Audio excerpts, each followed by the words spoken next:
फिर कैसे ऐसे ऐसे किया और इंजेक्शन कैसे डाला इंजेक्शन আসসালামু আলাইকুম, আমি নাইস। তো আমার চ্যানেলে অনেকদিন ধরে কোনো বড় ভিডিও আপলোড হয়নি। কিছুদিন ধরে ছোট ভিডিও আপলোড করছি, বড় ভিডিও আপলোড করতে পারিনি। তার কারণ কি, সবটাই ভিডিওতে আমি আপনাদের বিস্তারিত জানাবো। তার আগে একটা কথা বলি, যাদের ছোট বাচ্চা আছে তারা কিন্তু ভিডিওটি স্কিপ করবেন না, পুরোটা দেখবেন। কারণ ছোট বাচ্চাদের এই সমস্ত রোগ বেশি হচ্ছে। তো এখানে দেখতে পাচ্ছেন আমি হসপিটালে আছি আমার মেয়েকে নিয়ে। আমার তো দুটো বাচ্চা, একটা ছেলে একটা মেয়ে। ছেলে আমার বড়, মেয়ে ছোট। তো মেয়ে মাত্র 13 মাসের। আর তাকে আমাকে হসপিটালে অ্যাডমিট করতে হয়েছে, এবং আমিও সঙ্গে অ্যাডমিট, মায়ের সঙ্গে। ছেলে অ্যাডমিট, বাচ্চা অ্যাডমিট করতে হয়। তো আমাকেও অ্যাডমিট হতে হয়েছিল। তো এই যে মেয়েকে দেখছেন, মেয়ের কিন্তু কানের নিচে হঠাৎ করে ফুলে ওঠে। তার আগে রাতে নাক দিয়ে রক্ত বার হয়ে কানের নিচে হঠাৎ করে ফুলে ওঠে। তার জন্য তাকে এইরকম ভাবে ওষুধ দিতে হতো, অ্যান্টিবায়োটিক চলতো তার এরকম ভাবে, মানে স্যালাইনের মাধ্যমে। তো একটা বাচ্চা মেয়ের এইসব করা কতটা কষ্টকর। ওই যে হাতের চ্যানেলটা দেখছেন, ওটা আমার মেয়ের 11 নম্বর। মানে প্রতিদিন ওকে ধরতো, তো একটু নড়াচড়া করলে ওটা সরে যেত, তো ওটা বাদ চলে যেত এরকম। তো মেয়েকে নিয়ে আমি 16টা দিন হসপিটালে পড়েছিলাম। তো প্রথমে বুঝতে পারিনি এটা কি। অনেক রকম টেস্ট করার পর যখন আর মাত্র 4 দিন মতো বাকি, 16 দিন হতে, ঠিক তারই আগে বুঝতে পারি যে এটা একটা ফোড়া হচ্ছে। তো ফোড়ার ভেতরে চারবার আল্ট্রাসাউন্ড করে ধরা পড়লো যে ফোড়ার ভেতরে কতটুকু পুঁজ আসছে না আসছে। তারপর এখানে ডাক্তার আমাকে বললো যে কেটে পুঁজ বার করবো না, কেটে যদি বাচ্চার পুঁজ বার করা হয় তাহলে বাচ্চার ওখানে সারা জন্য দাগ থেকে যাবে। আর তার থেকে বড় কথা, বাচ্চা কষ্ট পাবে,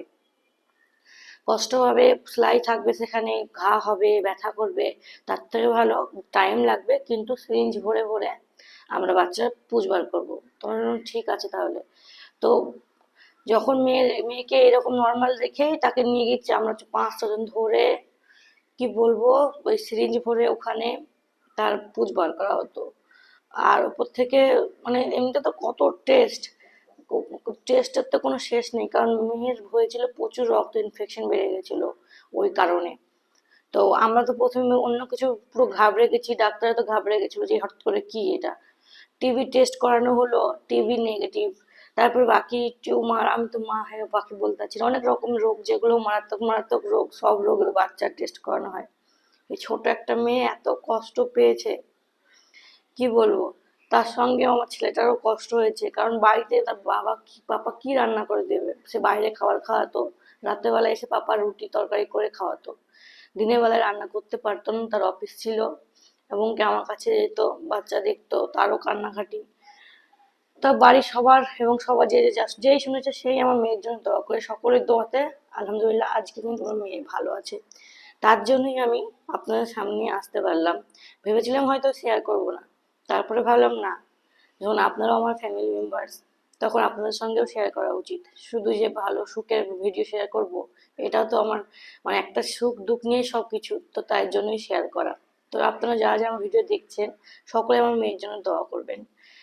তাকে ডাক্তারে 7 দিনের রিভিউ নিয়ে যেতে বলেছিল, নিয়ে গেছিলাম।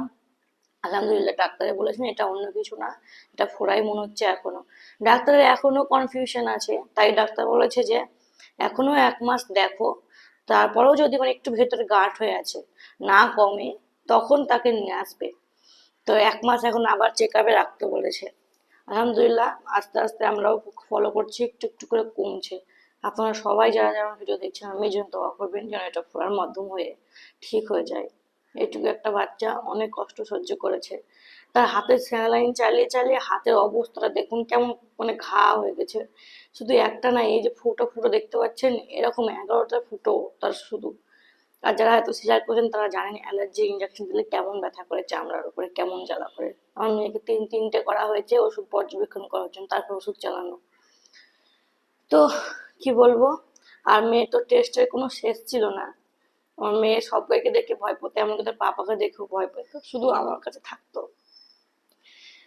আর এখন সে ভালো আছে, আজকে তার ছুটি, তাই একটু ঘুমোচ্ছে। আমরা বিকেলের দিকে বাড়ি চলে যাবো আমরা।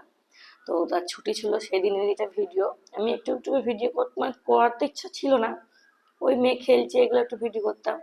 তো যারা যারা আমার ভিডিও দেখলেন, সকলে আমার মেয়ের জন্য দোয়া করবেন। আর আপনাদের বাচ্চাদের কিছু হলে তাকে আগে হসপিটালে নিয়ে যেয়ে চেক আপ করবেন নির্দিষ্টভাবে। কারণ এখনকার বাচ্চাদের বেশি রোগ হচ্ছে, কারণ দুনিয়াতে সবকিছু ভেজালে তৈরি। তো চলুন আজকের মতো ভিডিও এখানে শেষ করলাম। সকলে ভালো থাকবেন। খোদা হাফেজ।